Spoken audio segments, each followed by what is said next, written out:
Hi, I'm Jackson Payne with the UCSD Guardian. UCSD has a reputation for being socially dead, but you might be surprised at the number of students that like to go to raves. For the most part, students attend official raves, ones held at places like Petco Arena in downtown San Diego, or up in San Bernardino at the Orange Convention Center, where some of the largest raves in the US are held. A small subset of students, however, like to go to underground raves. Now, underground refers to them being not officially sanctioned raves, which are technically illegal, but it also refers to them being held quite literally under the ground, oftentimes held in tunnels.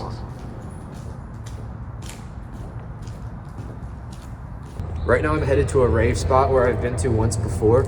I've been told that this spot has been burnt, meaning that too many raves were held here, and now the police are aware of this location.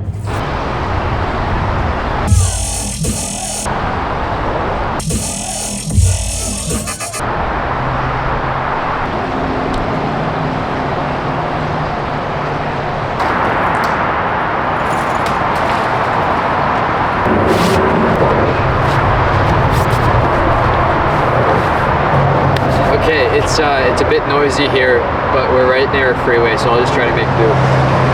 I was personally introduced to the underground scene through a friend of mine who wishes to remain anonymous, but for the sake of this video, we'll call him Casey. He's the one who showed me these tunnels, and I even did some filming with him to get some background footage for this video, but I explicitly did not want to interview him. I had a different interview lined up with a friend of a different friend, and I was told that she was a little bit hesitant to do an interview even if it was anonymous. When I texted her though, she kind of ghosted me, which brings me back to Casey. I did not want to interview him because he's very eccentric, and he'll admit it too. So I feel like he does not quite represent your average underground raver. However, he is still a very interesting guy, and he'll make for a really good interview.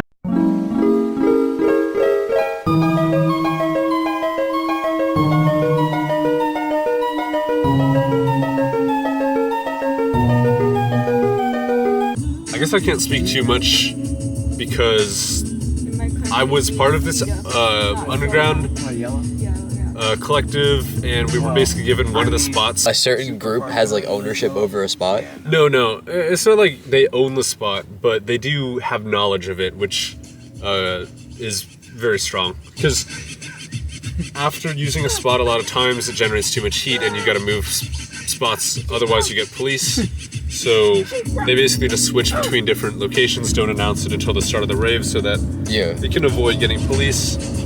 Do police give a shit though? Police do give a shit. They've showed up a lot. Oh, really? Yeah. And do they arrest people or do they just kick them out? They detain people. They don't really arrest people, I think. Unless you're like caught with substances on you, so just don't bring substances.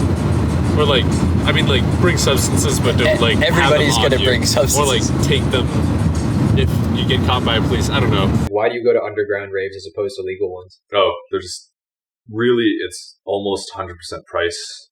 Well, not entirely. Undergrounds have interesting vibes. Also, you have some things that legal raves will ban, like fire spinning. The locations are also pretty cool. I do love exploring, and I'd also say the people are pretty cool too. I've literally had my phone returned to me when I was just like dancing so hard that my phone fell out of my pocket. I almost every time will see like a couple people who I've previously seen at underground, so it's kind of cool to see that. And also like local DJs, like a lot of bigger artists will be traveling all across the country and stuff. Small DJs, you can see them again if you like them. Yeah. What is your mindset like when you're at one of these events? Like, how does it make you feel to be there?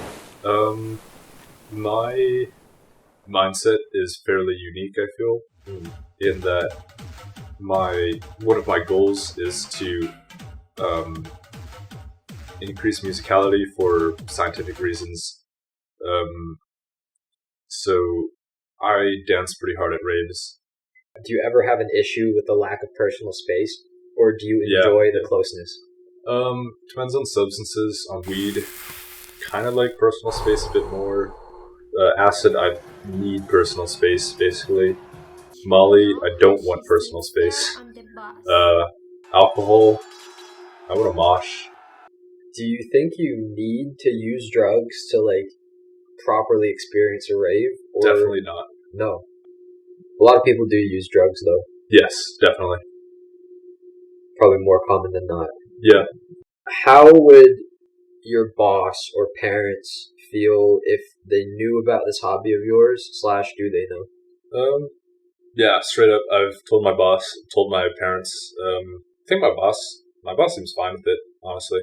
My parents, they basically gave like an okay. I don't love it, but whatever. It can't change you, kind of thing. That's my take. Are you ready? Yeah. Yeah, what's up, vlog? What's up, vlog? Okay, guys, right now we're headed into an underground rave. I'm pretty drunk. We got Isaac right here. Yo, what's up? Say what's up, vlog. What's up, vlog?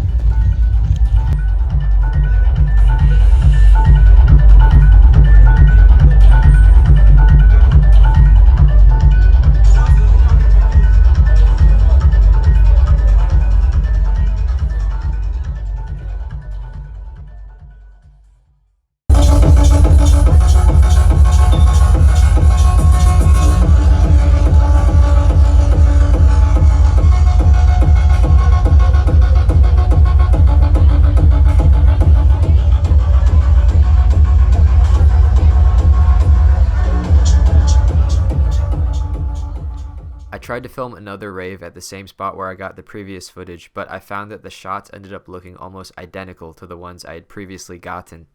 Part of this is because there are not that many angles within a straight tunnel, but also the stuff that I wanted to film, such as the table where they were selling alcohol, seemed to be off limits, and I didn't try pushing it. Interestingly enough, they asked me for my ID when I went in, which I found to be pretty funny, considering that they didn't exactly have a liquor license. But I later found out that checking ID at least protects them from getting a felony in the event that they're busted. I also would have liked to interview the resident drug dealer that always shows up, but again, I'm not sure if they would have liked me putting a camera in their face. Whereas mainstream raves are designed to be filmed, underground raves are not. After the interview, Casey was also telling me some stuff about underground raves that cannot go in this video. It's not John Wick Secret Society level stuff, but there are elements of this subculture that remain hidden from even those who attend these raves often. One thing I can tell you is that there are versions of these events that take place in more remote areas and involve more psychedelic drugs. These events are the core of the onion when it comes to raves. One thing I suspect is that the best parties are never filmed.